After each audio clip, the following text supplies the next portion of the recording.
Okay, so there are two styles of grips. The first is when you have both fingers together on the disc like this, and the second is when your fingers are split apart like this. To throw using the double down style, what you want to do is make a V with your fingers and push them together. Your fingers should be completely extended and locked out.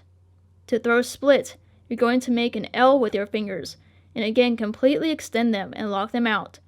It's not the most comfortable thing in the world, but it's just something you have to get used to if you throw this way.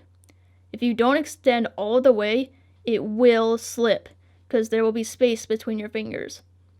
So one of the secrets to getting a good grip is that you don't just push down into the rim, but your knuckles need to also turn in towards the disc.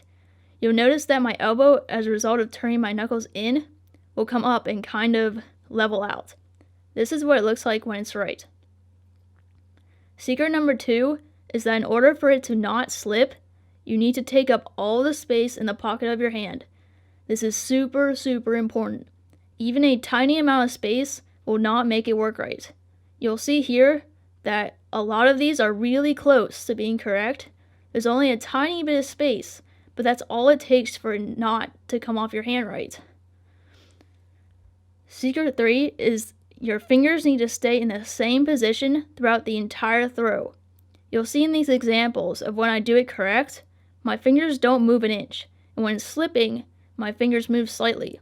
Again, some of these slipping examples are really, really close to being correct, and just needs a tiny adjustment to be right.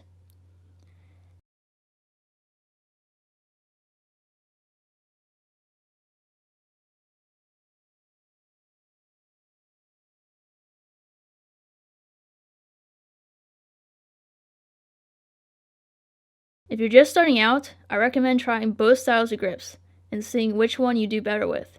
Your hand may naturally take up the space better using one style, and you'll find that you're much more accurate.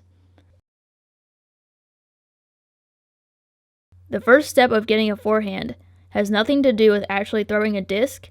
It has to do with figuring out where your target actually is and where you need to aim in order for it to get there. So let's take these cones for example. There are a lot of different ways that I can make the disc go to the exact same spot. I can make it go straight to the cone, I can make it bend into the cone, and I can make it rise up or drop down into it. The only method where you can aim exactly at the end point is when you throw flat. When you throw flat, you will always release the disc at the same height of the target.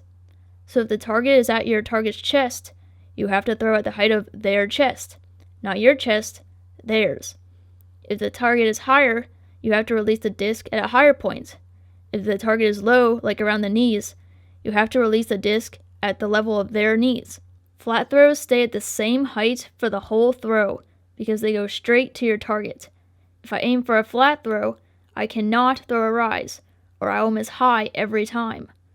Rises have to be aimed lower than the target because they bend upwards. Your hand needs to be completely flat when you release it. Not tilted up like this or down like this, just flat. Again, none of this. We go straight out to our target. Make sure the disc is flat, or it won't go straight. We're throwing on a flat plane, not at angles. So when you throw a forehand, you don't just flick. You need to push and flick together. You can make it go flat just by flicking, but if you don't push, you won't be able to throw it very far. However, if you only push, it will be wobbly and not fly correctly because it doesn't have the proper spin. You need to do both together for it to work right. If you throw split, you do the same thing. You have to push and flick together. When you get to this point, you don't just stop. You continue your motion all the way through. However, you don't just turn your hand over. You get to this point and then you follow through. This is super, super important. This is what it looks like when you just turn your hand over. This is what we call pulling. Your fingers pull the disc to the left. This is not what you want to do. All of these are pulling examples with your hand. In addition, you can also pull with your body. Even though my arm is correct here, I'm still going to miss left because my body is pointing in the wrong direction. Your belly button should always be facing your target. That's how you know if you're doing it right. You must push out towards your target. I'm not turning. My body always faces the target. When my arm goes forward, I'm holding my body in place and forcing it to go in the direction that my arm is going. I don't allow it to turn. My fingers and my body have to point to the target. A huge part of not pulling comes from your footwork. When I step out, this is as far as I can possibly turn. However, I can turn a lot farther when I don't. Your footwork pushes your weight to the right side of your body and makes it much more difficult to turn your body left. If you just step out like this, that does absolutely nothing. You can still turn just as far. Your weight should be pushing sideways. This makes it as hard as possible to turn to the left. Your arm is what clears forward. Your body shouldn't turn. The better you are at distributing your weight, the harder it will be to turn left. So this is an example of when I do it correct. Look at how my palm is flat and how it's pointing right to my target. Then I follow through after I get to this point. In this example, I pull it, and you'll notice that the disc is actually flat, but my hand rolls over and makes it turn left. My hand looks completely different on the follow through. This is an inside out throw. It's pulling in the opposite direction. We fix this by keeping the angle of the disc flat and pushing straight out towards our target. From here on, it's just about putting everything together. We're using a flat approach, so we're aiming right at the target and at the height of it. We're keeping the disc flat, we're using good footwork, and we're pushing out towards the target. We're releasing at the correct time and then completing the follow through, not turning our hands over. Practice with good form and soon you'll have it down.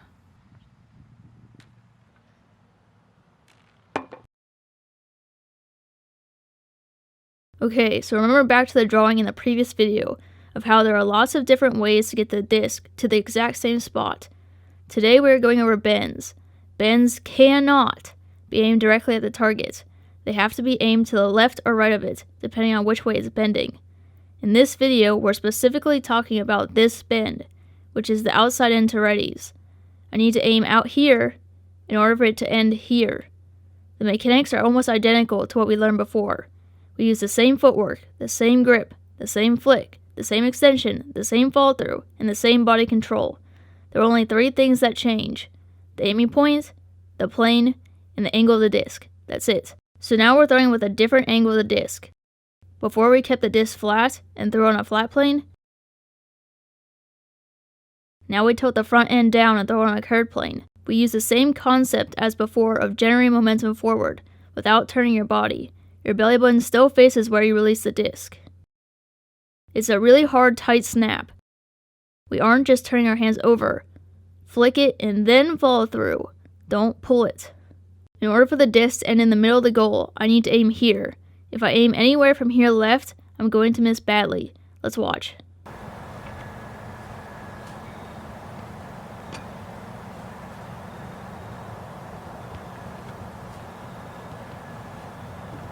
The more the disc is angled toward completely vertical, the sharper the bend. The closer it is to flat, the less it will bend. Here's an example of what different angles look like. One of the most common mistakes is throwing too far vertical. You don't need that much of an angle for it to bend, especially when you throw far. This angle is a lot bigger than the one before, but it's not so vertical that it's going to fly straight up. From this far away, even a tiny bit of angle will make it bend a lot. The fact that I'm far away and using a big angle forces me to aim way out here. From here on, it's just about practice, getting used to adjusting your aim and throwing with different angles, getting used to how the distance of the throw affects the bend, making sure to snap hard and then to follow through, not just turning your hand over. With every OI, you should be thinking about 3 things: how far your target is, what angle you're using, and where the aiming point is based off those 2 answers. Accuracy comes when you can correctly find the aiming point. With practice, you'll gain consistency and be able to throw with confidence in a game.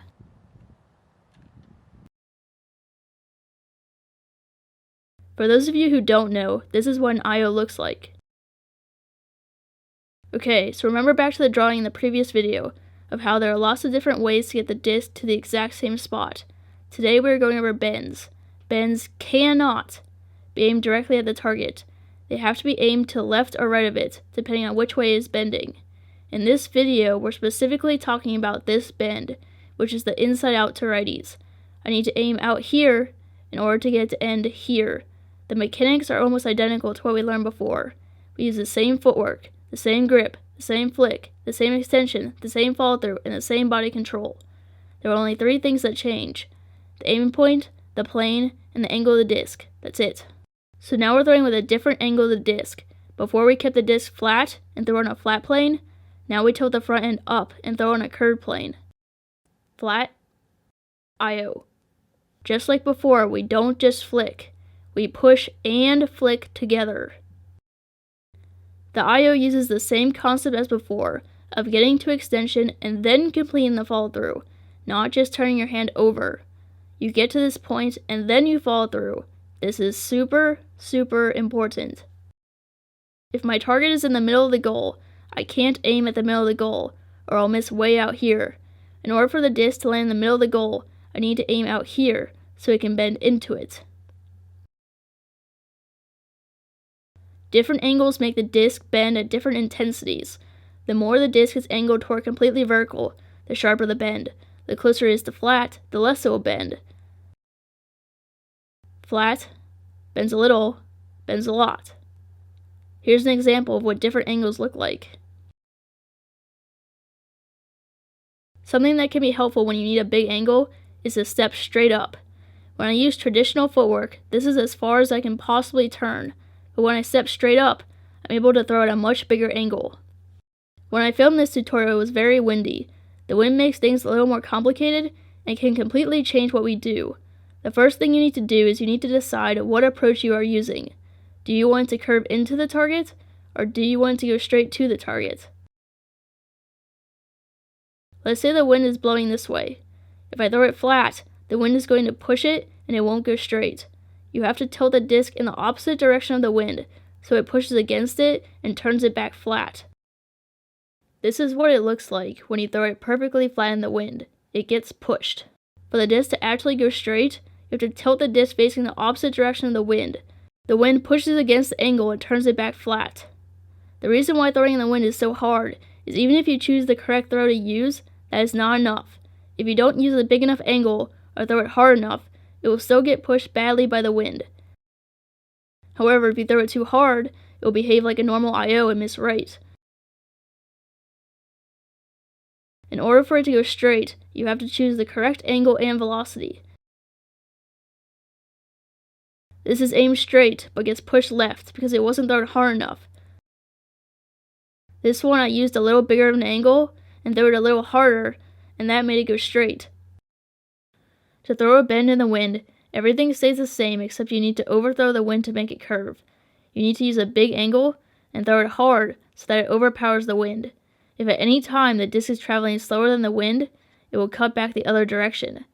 It's really important to understand what approach you are using. Do you want it to go straight, or do you want it to bend? Because that answer changes where you aim and how hard you throw it. The stronger the wind, the harder you need to throw it.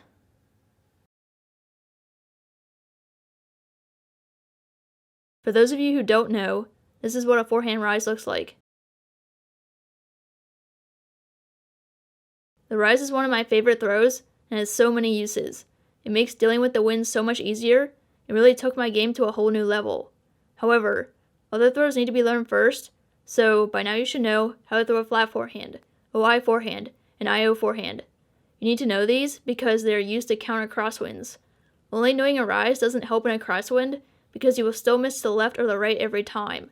You need to be able to get it to go straight in the wind first, and then you can work on getting the vertical height to be correct. A rise is any throw that ends at a higher position than where it was released. It's a vertical bend. So if my target is here, I can't aim directly at the target, or I will miss high every time. I have to aim lower than the target because it bends upwards. For whatever reason, not very many people teach this throw separately.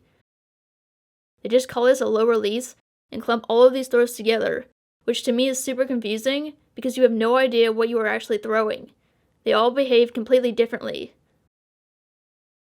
This is a flat low release. This is a rise low release. And this is an IO low release. All of these throws were thrown from the exact same height, but behave different, are thrown different, and have different efficiencies. Every throw can be thrown from a low position. A flat low release and a rise low release look almost identical, but end in completely different spots. So as we know, there are lots of different ways to get the disc to the exact same spot. We know that flat is the king of all approaches because it's the most efficient, easiest to read, and easiest to catch. Flat will always be the most ideal method if you can do it, but as the wind gets stronger, the harder it gets to throw flat consistently. In order to throw flat in the wind, you have to do so many things right. You have to have perfect velocity, perfect aim, and a perfect angle. If you underthrow it even a little, you will miss easily by 30 feet, like this. And if you overthrow it, you will miss just as badly in the other direction. So in small amounts of wind, you can usually throw flat without problem, because as long as you keep the disc perfectly flat, the wind will go straight over it, and it will fly normal. But as the wind gets stronger, more air is able to get under here, and will pop it up, making it miss high. So instead of throwing flat and missing high, what you can do is aim lower than the target, and allow the wind to bend it up into the chest. Rises are just more wind friendly. You have a bigger margin of error with them. Besides being good in the wind, rises are very good for braking. Because they are released low, it is easy to get under the mark and throw to someone on the break side, potentially creating a big play. Rises use a lot of the same technique as all of our other throws. The grip is the same as all of our other forehands, but we do change the angle. Now it's thrown tilted up. As you would expect, a rise uses a rising motion. Flat, rise, flat, rise. Just like all of our other throws, we get to extension and follow through. A rise is no different. It uses the same concept. Flat, rise. The concept of body control is the same as well. Your belly button always faces the target. That's how you know if you're doing it right. Footwork is different though. Because the throw comes out low, you really have to bend the back knee to throw from a balanced position. Your back foot has to stay on the ground, or else it's a travel. This is flat footwork mid-height. You can see that it's so much higher, and how my back knee doesn't bend here. But for a rise from a low position, it does. It's really important to get the back knee down, because it really helps to throw low. And that's pretty much it. From here on, it's going to be about practice. Using correct angles, using correct footwork, making sure you are aiming properly, giving yourself enough room for it to bend upwards, not aiming directly at the target, maintaining your technique from the previous progressions with extension and body control, making sure the rise is justified in the first place, using it in situations that make sense, not just looking off flat for no reason. Rises are really powerful in the wind, and in my opinion, one of their best uses. I think they are easier to throw consistently in the wind over flat, but they are still less efficient, so throwing flat will still always be the most ideal. Understanding that not all throws are rises. Every throw can be thrown from a low position. With every rise, you should be thinking about 3 things: how far your target is, what angle you're using, and where the aiming point is based off those 2 answers. Accuracy comes when you can correctly find the aiming point. With practice, you'll gain consistency, be able to throw with confidence in a game. For those of you who don't know, this is what a forehand drop looks like. Alright, so today is a pretty big moment for this channel. Assuming you have learned all of the previous progressions, so by now you should know all of these, then with today's video, you will complete your foundation of the forehand side. That is pretty amazing and a significant achievement. Every video has been building up to get to this point. First we learned the grip and how to throw flat. This built our technique and provided the foundation. Then we learned how to bend, which opened up new levels of possibilities. Then we learned how to manipulate the vertical plane, aka the rise. And today, we learn the drop. By learning all of these, you now have the knowledge to be able to throw the most efficient throw every time, giving yourself the best chance of having your throw complete. You also have the knowledge to be able to throw flat in every wind condition, which is a pretty big deal. So enough hype, let's learn what a drop is. So a drop is any throw that ends at a lower position than where it was released. Now within this drop category, I group throws into 2 different groups, because they are thrown completely different. The first group is what I call a manual drop. This is when you physically make the disc go down yourself. And the second group is what I call a velocity drop, where the disc basically just runs out of energy and falls to the ground. Both of these are within the drop category because they are both landing lower than where they were released. A drop uses the same aiming principles as all of our other bends. You can't aim directly at the target or you will miss low. You have to aim higher than the target so it can bend downwards. So if I have a target that's positioned behind the goal, the best way to get it there will be to throw a drop. It has the most direct path to the target. Whereas in this outside in throw, even though it lands pretty much in the same spot, it wasn't equal. It took a lot longer to get there, was harder to read, and was harder to catch. By using drops, you will find that you can now complete throws that would have been defended before if you had to use an outside in type of method. Drops carry over a lot of the same technique as all of our other throws. They use the same concept of body control. Your belly button should always be facing the target. That's how you know if you're doing it right. For footwork, you want to make sure you are balanced, stepping out, and keeping your pivot foot down. It uses the same technique as all of our other forehands. The difference between a manual drop and a velocity drop is the angle that you throw it with. For manual drops, you want to tilt the front end down. This is what makes it drop. The more of an angle you use, the faster it will drop. Here's an example of what different angles look like. The angle is key to getting the disc to behave how you want. So flats and manual drops look pretty similar. It's important to not get them mixed up. This is flat. This is a manual drop. In the wind, drops can be used to counter upwinds. Upwinds will naturally push the disc up, while manual drops will naturally go down. Together they counter each other and make it fly flat, and why manual drops are very useful. Velocity drops are very useful too. The goal is to get the disc up in the air, and then over time will fall due to lack of speed. They are very useful for deep throws, getting over defenders, and many other situations. They are also unique because you can combine multiple approaches with them.